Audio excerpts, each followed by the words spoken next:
Good day, everyone. You're welcome once again to New Mind Creative Empire's YouTube channel. Today, we're going to be talking about drawing, specifically shared drawing. And what is drawing? Drawing is the art or technique of producing images on the surface through the use of a pencil, a crayon, or charcoal, while shared drawing is simply put doing drawing in a group. In other words, shared drawing is creating an image, creating a design by taking turns among the group members to add their own design until a final product is produced for the group. Sounds interesting, right? Now, there were so many benefits of shared drawing. Number one, fine motor skills. Shared drawing, is still drawing, and drawing helps improve fine motor skills. Hand coordination, pencil grip, learning to scribble, learning to manipulate writing implements. All of these things are going to be benefits that you will get from shared drawing when you engage your children in it. But shared drawing also helps improve many other skills. Now, shared drawing can help with teamwork. Teamwork in terms of unity, in terms of cooperation, in terms of knowing that sometimes you can't do things on your own, and sometimes you need the help of others. You know, as an adult, that this is an important survival skill. So, what you're doing is that you are helping your children imbibe this skill early enough because they will need it when they grow up in an adult's life. Now, shared drawing can also help with turn taking. In fact, taking turns is perhaps the most fundamental skill in shared drawing. Now, if you work with toddlers or you work with children with special needs, you know that turn taking can be something that they may struggle with. So, shared drawing is a very important, fun activity that can help them to, develop the skill of turn taking. Shared drawing can also help with sharing materials and learning to ask for help.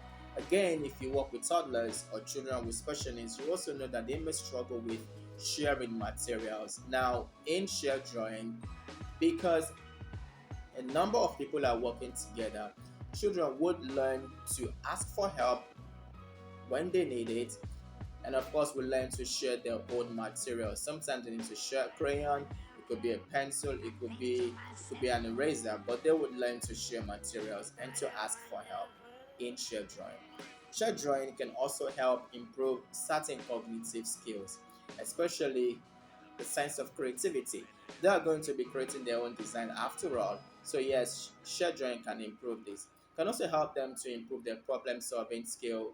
For instance, how do I find a way to manipulate what is in front of me to suit the image that I have in my head? All right. So of course they can learn problem solving. They also then of course learn thought flexibility. Sometimes before the surface or before the material will get back to you, several changes would have happened. You have to be flexible enough to try to flow as much as possible based on what is being presented to you.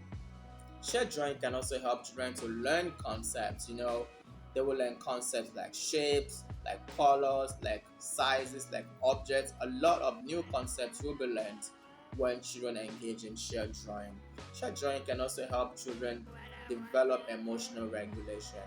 They learn to they will learn to appreciate the work of others. They will learn to be tolerable to other people's mistakes. A lot of emotional development goes on when children engage in shared drawing. Shared drawing can also, of course, improve social interaction because they're working in a group and because they have to keep taking turns, sharing materials, talking sometimes about the things that they're seeing other people do. They will learn to interact more. And critically, they will learn to engage in spontaneous social communication, not just in terms of talking, but also because they don't necessarily have to think about what they want to say, because the need will be presented spontaneously.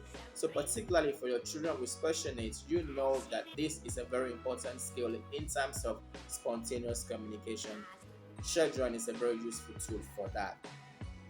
Lastly, in terms of benefits, I will talk about helping children build confidence, self esteem, and a sense of self worth. In the end, when the final product has been done, every member of the group knows that they contributed to it. And that can only add to their confidence and their sense of self worth. Now, how do you go about shared drawing? Of course, because it's a group work, the minimum number of people in the group will be two. That could be two children, or that could be you as an adult and another child. In terms of maximum number of people in the group, Generally, I could say don't go beyond 7. Personally, I would say don't go beyond 5.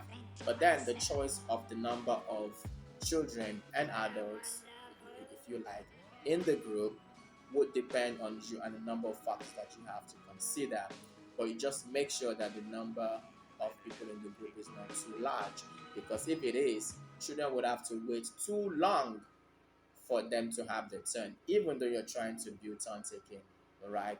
And then, of course, you also have to consider the kind of materials you're going to get ready, the pencils, the crayons, the charcoal, whatever material, depending on what you're trying to produce, right? And then, of course, it's important for you to consider the um, the people in the group, how heterogeneous your group is in terms of age, in terms of ability, and the number of other factors, because that might begin to inform the kind of materials that you need to get ready for the children to initiate drawing. Finally, I'm going to say this: the focus is on the process and not necessarily on the final outcome. So don't spend so much time wondering about how beautiful or how fine the product will be, but let you and the children enjoy the process, because it is in the process, in fact, that many of these benefits would be achieved. All right, it's in the process of shared drawing that they're going to learn teamwork, they're going to problem solve, they're going to share materials, they're going to learn to spontaneously communicate. It is in the process of shared drawing. I hope that through this video you will be motivated enough to try shared drawing with your children. Please don't forget to leave a comment when you have done so. Bye.